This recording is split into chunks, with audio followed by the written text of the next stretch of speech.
अशी एक कार्टून मुलगी आहे, ती तुम्हाला आम्ही दाखवतो. ही नाही आहे, इथं मनवा आहे. ही बघा, सगळ्यात मोठी कार्टून मुलगी. भेटूया आपण. मित्रांनो, आम्ही चाललो आहे कुठेतरी, तुम्हाला कळेलच.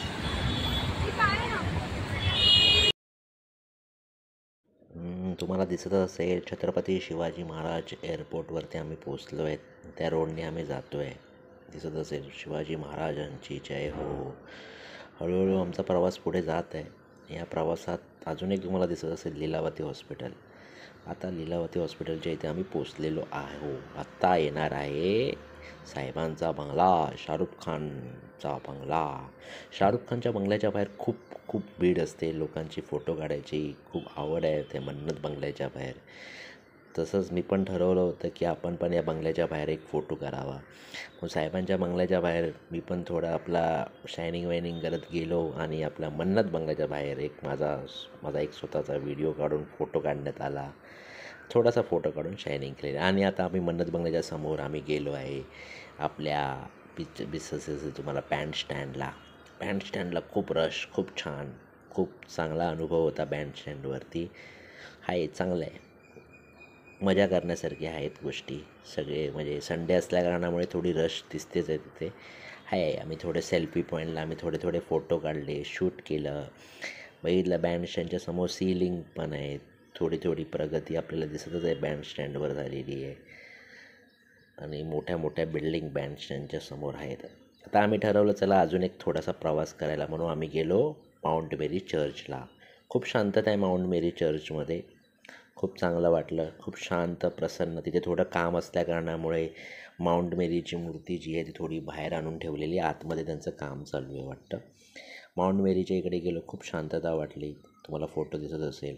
आणि तिथे आम्ही बघितले तिथे थोडे आहे. तिथे आता एक समोर एक सेलिब्रिटी म्हणून एक Jitendra, old and gold actor Jitendra साहेब, ते पण आलेले तिथे. ते मला वाटतं दर रविवारी येतात असं वाटतं, आपल्याला काय एवढा अंदाज नाही, पण आलेले तिथे होते, लोक होते, त्यांना बघत होते. आम्ही पण त्यांना बघितलं जितेंद्रना. अजून तसेच यंग अँड डॅशिंगच दिसत आहेत.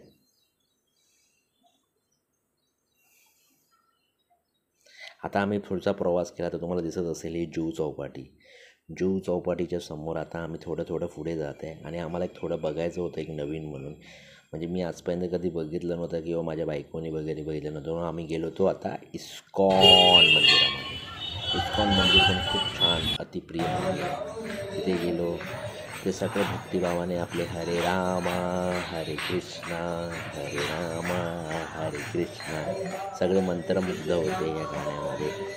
त्यांनी या गाण्यामध्ये खूप चांगले स्वर लावलेले. लोक मी आजपर्यंत असं मंदिरामध्ये असं बघितलं नव्हतं. एवढे भक्तिभावाने लोक या मंदिरामध्ये प्रसन्न होऊन आपले एकदम जोरात टाळ्या वाजवून आपले जी काय आदिशक्ती कृष्ण भगवान यांचा नारायण आपले सर्वांचा आशीर्वाद घेऊन लोक खूप उत्साहाने खूप मस्त करत होते. आणि मला खूप छान वाटलं मंदिरामध्ये. मी फर्स्ट टाईम या मंदिरामध्ये गेलो होतो. खूप छान मंदिर आहे, चांगलं ओल्ड, म्हणजे खूप जुनं मंदिर आहे. मी कसं ऐकलेलं आहे 1970 सालाचं आहे. असं वाटतं 1970 सालापासून एक मंदिर इकडे बांधण्यात आले. खूप छान मंदिर आहे, खूप चांगला अनुभव होता. मंदिरामध्ये खूप देखावे चांगले होते. लोकांची वर्दळ बघून खूप छान वाटली. सगळे आपले एका प्रतिभावनेच्या एका मंत्रमुग्धाने सगळेजण हरे रामा हरे कृष्णा हरे रामा हरे कृष्णा सगळे छान गात. आम्ही पण त्याच्यामध्ये खूप मंत्रमुग्ध होऊन गेलेलो. आता थोडा आमचा प्रवास आता संपण्यात आलेला. आता आम्ही थोडंसं बाहेर आलो, बघितलं थोडे त्याच्या तिकडे खूप छान देखावे पण केले होते. इस्कॉन मंदिराच्या बाहेर खूप छान देखावे पण आहे. अशा प्रकारे आम्ही आता प्रवास संपवला आहे. हा आमचा शेवटचा प्रवास होता या इस्कॉन मंदिरामध्ये. आम्ही शेवटचा प्रवास घेऊन हा आमचा प्रवास कसा वाटला आहे तुम्ही आम्हाला सांगावा. आणि आमच्या चॅनलला लाईक आणि सबस्क्राईब करा.